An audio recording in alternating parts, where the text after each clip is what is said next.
I've got my tea, and today we are going to be doing a handmade business Q&A. Okay, first question. I have your journal, but I haven't written in it yet. How do I get started?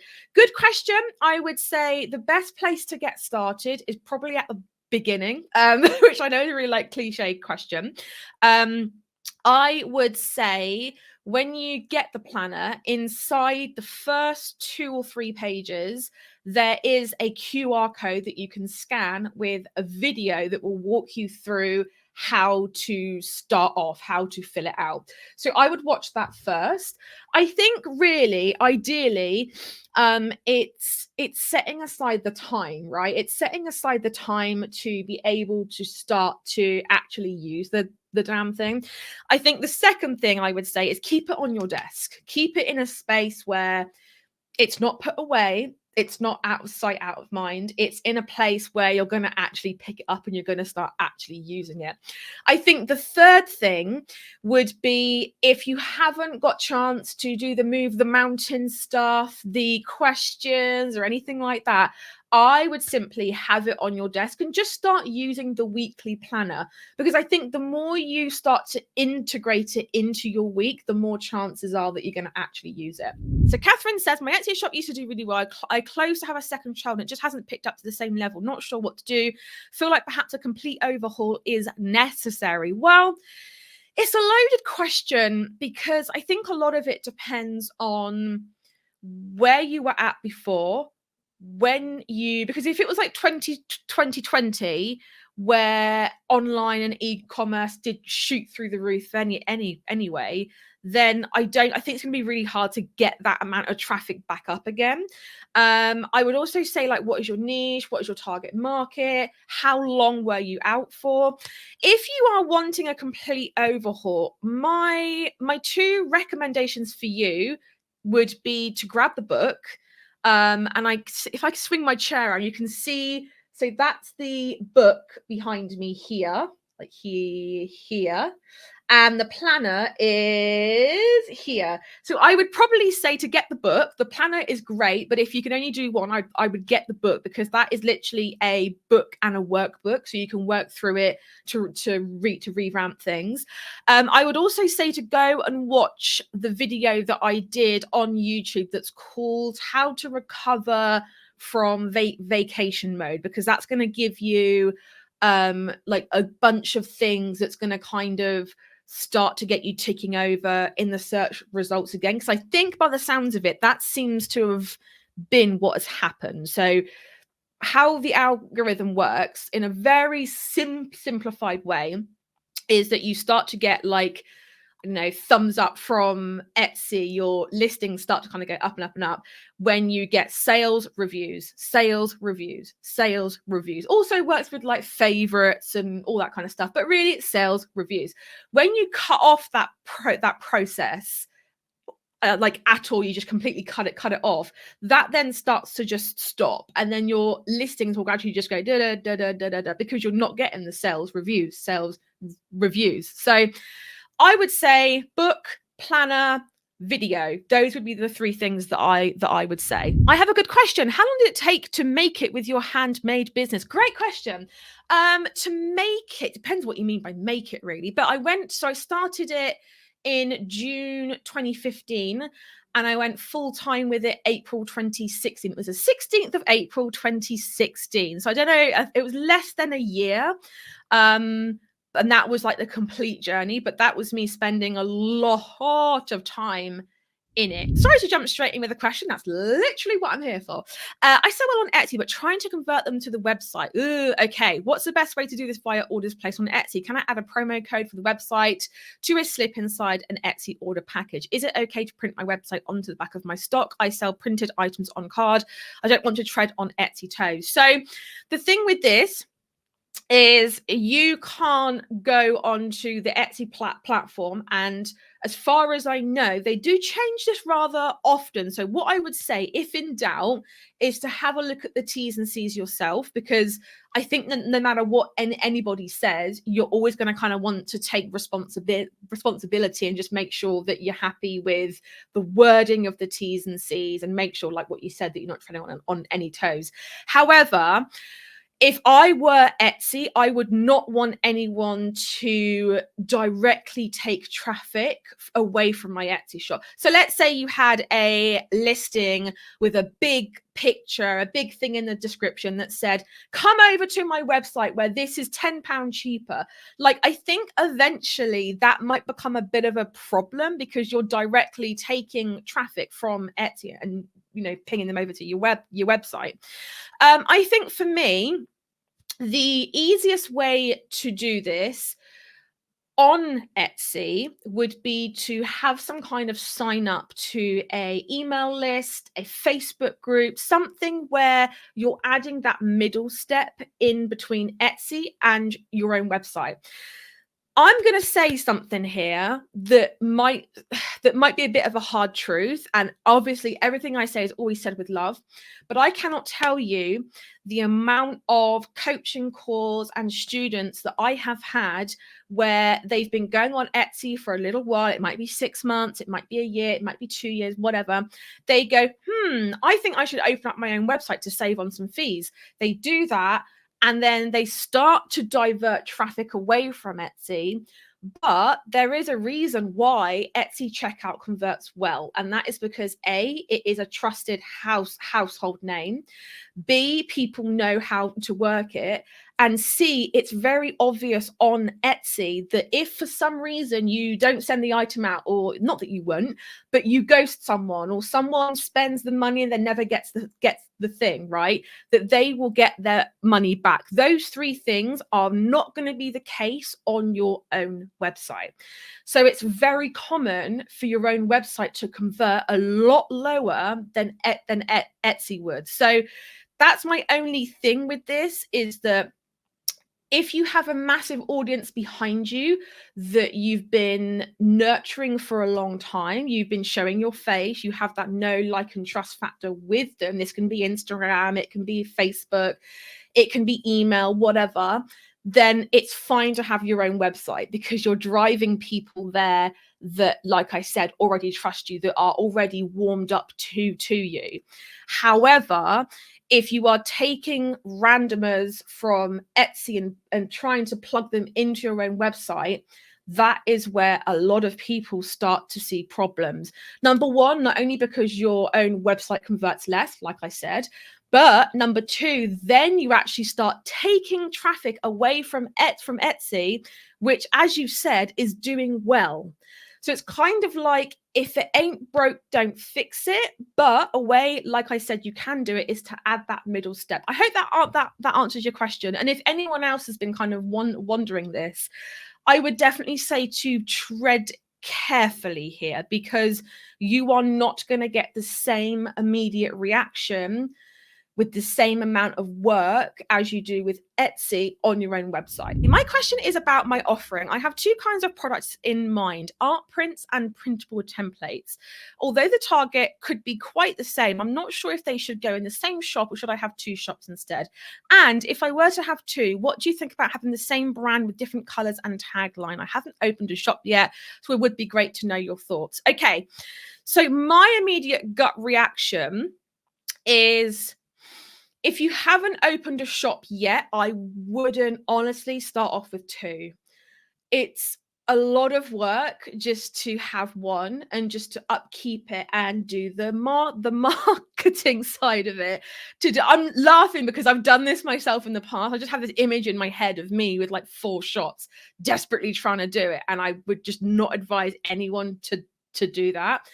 I personally would say, choose the most profitable niche, the one that you enjoy the most doing, and I would just go all in with that. I would just have one shop. Natasha, when you gave up your full-time job to go self-employed full-time with your jewelry shop, did you have to take a drop in income while you built up your Etsy shop? I find it a catch-22 at the moment. I don't feel like I have enough time to put the required effort into building up my sales whilst also working full-time, but don't make enough Etsy to replace my current wages. Good question. I'm going to caveat this by saying it really depends on your personal financial circumstances, which I can't obviously comment to. But for me, I really hated my job. Like, if you've read my book, you'll know all about my job. And I really hated my job. Like, it was affecting my mental health. It was not good. Like, it was not hot. Like, this job was awful. So for me, I decided that I would rather take a drop in wages and be happy than to stick at a job that I hated and had and had the same. So my general rule was that I would cut out all nice expenses. So I would just kind of look at what I needed to pay my bills, what I needed to eat, what I needed to run things on. That was pretty much it. And that was my number in my head, because in my head, I was like, if I can just get by with the money from my shop and pay my bills, as I stand now, then when I do leave my job and I have more time, therefore, naturally, I'm going to put more effort in. So, therefore, I'm going to earn more. Right. So that was my general rule of thumb. And to be honest with you, Natasha, it didn't take that long. It was like 2 months that I had to really scrape things back. And then by month 3, I was making like double what I made in my job anyway, because I was spending a lot more time in it. But I think you have to have that rule. You have to have the threshold there where you are like, if I can make money, or I can make X amount that covers all the things that I need it to cover. The last thing that I will say, and this is something that I wish I did, is that I wish I had some kind of support. I wish I had some kind of coach, some kind of expert there that I could lean on when times were hard and I didn't know what else to do. Because the very tempting thing when you have a lot of time to spend in business, hobby, I don't know, whatever, is wasted time. Because you have an abundance of it, you then start to try and do all the things, but all the things may not make profit. Yeah. So it's kind of hard to be able to still streamline your time. But I think just having someone there that can direct you in the right place and give you a strat that you can follow is very, very useful. And that's definitely something that I wish I had. I used to get about 60% of people ordering leave me reviews. However, now it feels like only about 15 to 20% of people leave reviews, and they don't seem as detailed. My products haven't changed. Okay, so the first thing you want to do is you want to up the ante when it comes to communication. So what I mean is sending them a let me just get rid of that comment real quick.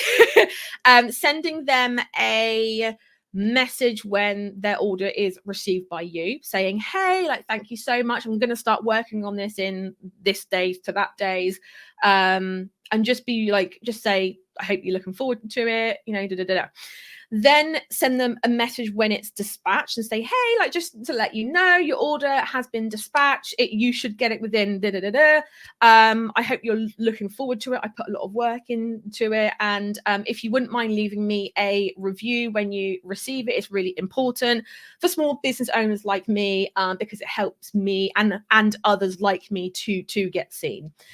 Then if they haven't left a review after about a week, reach out again and just say, hey, I just wanted to double check that everything was tip top with your order. If it was, again, if you wouldn't mind leaving me a very quick review, that would be great, because just insert the thing that I just said. I think at least 3 messages throughout every single order is enough of a standing out from the crowd, that they will go, oh, wow, okay, you know what? Like, this person has really been above and beyond. Yeah. Because let's be honest, people are very used to ordering things from Amazon, eBay, where you click a button, the thing comes through the door, you open the packaging, and then that's it. There's no human interaction at all. Etsy is not that. Okay. So I think going above and beyond in terms of like messaging them is really like where it's at. If you do all of those things and people still aren't leaving reviews, I would say you can then up the ante with including some kind of insert with like a QR code in the actual packaging itself. And I would say, I think, to be honest with you, if you do all of those things and people still aren't leaving reviews, I think you might have to just let it go, because you can't harass people. Like, I think there's a very fine line between being above and beyond customer service wise, being friendly, warm, open, and being harassing. So I think by that point, it would be a good idea to just kind of be like, okay, like, I feel as if maybe Etsy might have changed the way that they send review emails. They might have changed the way that things have worked. Like, you don't know what's kind of going on behind the scenes. Personally, whenever I order stuff off of Etsy, it's like at least 3 emails that I get directly from Etsy that say leave a review XYZ. So if if by that point they've probably received in like a month, they've probably received 3 emails from Etsy themselves saying review this thing. If you're sending private messages to them as well, that's another 3. Plus you've put a little insert in. I think if by that point, I think they're probably just not going to leave one. I am using a Shopify plugin that connects to my Etsy shop as of last week. Do you think they will frown upon that? If I were you, I wouldn't risk it, because if you are found out to, and if it's like a slightly dodgy looking plugin that is free and not quite, do you know what I mean? Like, I just feel as if how can I word this? I just feel like sometimes there are some plugins that do the job and are free, but they're a little bit sus. And I think that if that's the case, I personally wouldn't risk it. For me, I would always update my website manually, because if you're importing listings from Etsy, there's a lot of like nuances involved with how the SEO comes across and how the pictures come across. It's never going to look as good as it would have done if you did it yourself. You know what I mean? So with this, I did a long test with this. And personally, I think they do 2 very different things. So having ads is designed to get new people into your shop. Okay, that is pretty much it. That's all it does, which is great, but that's pretty much all it does. Having a sale, I personally found that they did very different things. So putting on a sale will make sure that if anyone has it in their car, in their favorite, it will send a little ping through the Etsy app saying, hey, this item is now 20% off or 10 or whatever. Plus, it means that when new people are browsing, it means that you'll have a nice little green thing underneath your listing that says this is on sale, right? So I think for me, I would be doing both. I would be splitting things across both. Now with Etsy ads, personally, I would, if you are getting a good return on investment, and when I say good, I mean it's got to be at least 2.5x return on investment and above, I would say keep those running. Don't turn those off, because that's basically like a money vending machine that you're just putting in, I don't know, £1 and getting £2.50 back. So why would you want to stop that, right? But I would say have it equally weighted on both, because they kind of both do very different jobs. When I did a test with this, I actually really liked Etsy ads and how they work, and the fact that now you can get really nitty gritty in there and turn off certain phrases so that you're not spending money on them that don't work for you, and put certain listings on and off. And as well, if anyone's wondering, my general rule of thumb is $1 a day per best-selling item. So don't put ads on your entire shop. Never do that, but put them on items that always sell well for you, because all you're doing is betting on what's already been shown to work. Are there successful Etsy shops that don't have any outside source of traffic that are just solely like, yes, for sure. There are, yes. Would I recommend it? Not necessarily. What is it about an outside source of traffic that is worrying you? Because again, like the postathon is it's going to be a really nice, gentle way of doing socials in a way that aligns to you, and not in a way that it's like, you've got to do 7 reels a week, you've got to post 3 stories. Like, do you know what I mean? It's a very soft, aligned way of doing it. And I'm literally just gonna like without it sounding rude, I'm gonna be spoon feeding every single one of you exactly what you need to do and when and why. So I don't know if that's going to be useful. Yes, it can be done. Do I recommend it? Not necessarily. I finally opened an Instagram account. What's the best way to proceed when starting out with Instagram? Oh, you need to join the postathon. Join the postathon, because I'm literally going to answer your question. There's no better way that I can answer that than joining that. And the link is like scrolling across the bottom there. I'm excited for the postathon. Me too. What are the dates for the postathon? Is there a dedicated Facebook group? So it's not a dedicated group. It is in the existing group, just because otherwise you've got like groups coming out of your ears. And I just thought, let's just keep it in one place, right? So so I've just flashed them up on screen now. So those are the dates for the postathon. So that is how the challenge will go down. And if you want to sign up, the link for that is scrolling across the bottom. Take a nice little screenshot of it if you want. You can keep it. I won't mind. But yeah, that's the date. So the Welcome Wagon call kicks off on the 26th of Feb. And then we have the trainings on the 4th, 6th, 8th, and 11th of March, with implementation days in between. So you have chance to actually do the things whilst we're doing it. I hope that helps. I'll be doing another live again next Monday. So I'm live every single Monday, well, apart from a few, at 1 p.m. UK time. So if you enjoyed this, give me a follow, give me a like, join the group, like my page, do all the things, and then you won't miss them. And then we can hang out like this again. It'll be great. Guys, like I said, thank you so much, everyone, for joining me. And I will catch you all in the next one. Bye-bye, everyone.